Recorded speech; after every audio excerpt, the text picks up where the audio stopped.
বর্ধমান জেলার একটি ছোট্ট গ্রামে বাস করত এক গরিব ছেলে। তার নাম ছিল মাধব। এই পৃথিবীতে তার আপন বলতে কেউ ছিল না। বাবা মা অনেক আগেই মারা গিয়েছিলেন। গ্রামের এক প্রান্তে একটি ছোট কুঁড়ে ঘরে সে একাই বসবাস করত। জীবিকা নির্বাহের জন্য মাধব একটি বট তালের বাগানে গিয়ে তাল গাছ থেকে রস সংগ্রহ করত এবং সেই রস বাজারে বিক্রি করে নিজের সংসার চালাত। তবে সেই তালের বাগানের পাশেই ছিল একটি পুরনো কবরস্থান। দিনের বেলায় লোকজন সেখানে যাতায়াত করলেও রাতের বেলা কেউ সেই পথে যেতে সাহস করত না।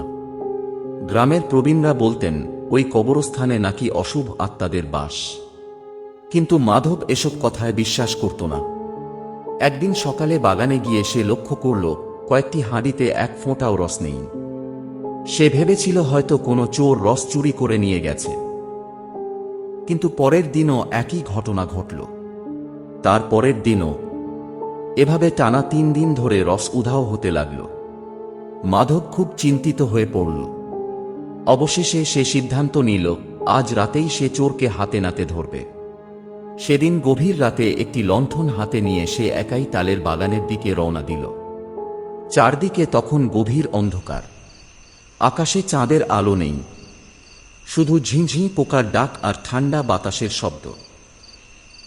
কবরস্থানের কাছে পৌঁছাতেই হঠাৎ তার চোখ পড়ল এক অদ্ভুত দৃশ্যের উপর। দূরে কুয়াশার মধ্যে 4 জন কালো কাপড়ে ঢাকা মানুষ ধীরে ধীরে এগিয়ে আসছে। তাদের কাঁধে ছিল একটি তাঁবুত। 4 জনের মুখ দেখা যাচ্ছিল না। তারা কোনো কথা বলছিল না। নিঃশব্দে কবরস্থানের ভেতরের দিকে এগিয়ে যাচ্ছিল। দৃশ্যটি দেখে মাধবের বুক কেঁপে উঠল। সে দ্রুত একটি ঝোপের আড়ালে লুকিয়ে পড়ল। কিন্তু কয়েক মুহূর্ত পরেই সে দেখল তাঁবুতসহ 4 জন মানুষ যেন কুয়াশার মধ্যে মিলিয়ে গেল। মাধব নিজের চোখকে বিশ্বাস করতে পারছিল না। তবুও সে নিজেকে সাহস দিয়ে বলল, না, আমি ভয় পাব না। আজ আমাকে চোরকে ধরতেই হবে। এই বলে সে ধীরে ধীরে তালের বাগানের ভেতরে প্রবেশ করল। কিছু দূর এগিয়ে যেতেই তার কানে একটি অদ্ভুত শব্দ ভেসে এলো।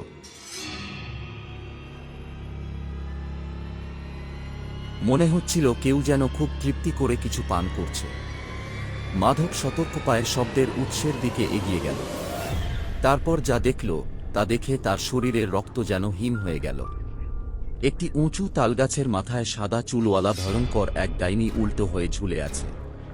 তার চোখ দুটো জ্বলছে অগ্নিশিখার মতো, আর সে মাধবের হাঁড়ি থেকে তালরস পান করছে।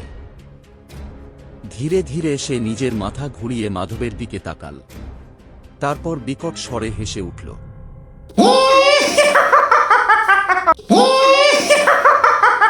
সেই হাসির শব্দে পুরো বাগান যেন কেঁপে উঠল। মাধব ভয়ে পাথরের মতো স্থির হয়ে গেল। সে দৌড়াতে পারছিল না, চিৎকারও করতে পারছিল না। হঠাৎ ডাইনিটি উল্টো অবস্থায় তালগাছ বেয়ে নিচে নামতে শুরু করল। কয়েক সেকেন্ডের মধ্যেই সে মাটিতে নেমে এলো। এরপর ভয়ঙ্কর গতিতে মাধবের দিকে ধেয়ে আসতে লাগল। নারায়ণ, নারায়ণ, আমাকে রক্ষা করুন। হে প্রভু, অশুভ শক্তির অবসান আজই হবে।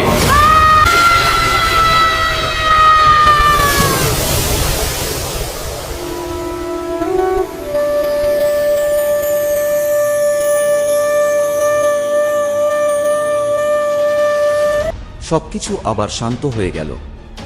মাধব ভগবানের চরণে প্রণাম করতে এগিয়ে গেল। কিন্তু ঠিক তখনই শ্রীহরি নারায়ণ অন্তর্ধান করলেন। মাধব আর কিছু বুঝে ওঠার আগেই অজ্ঞান হয়ে মাটিতে লুটিয়ে পড়ল। পরদিন সকালে তার জ্ঞান ফিরল নিজের কুঁড়ে ঘরে। তার পাশে বসেছিলেন এক বৃদ্ধ।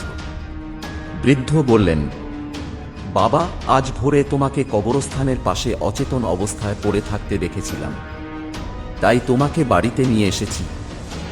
মাধব কিছু বলল না। সে শুধু চোখ বন্ধ করে মনে মনে ভগবানকে প্রণাম করল। সেই ঘটনার পর আর কোনোদিন তার তালের রস চুরি হয়নি। তবে গ্রামের লোকেরা আজও বলে, গভীর রাতে সেই কবরস্থানের পাশে মাঝে মাঝে একটি রহস্যময় তাঁবুত দেখা যায়। কিন্তু সেই তাঁবুতের ভেতরে কি রয়েছে তা আজও কেউ জানতে পারেনি।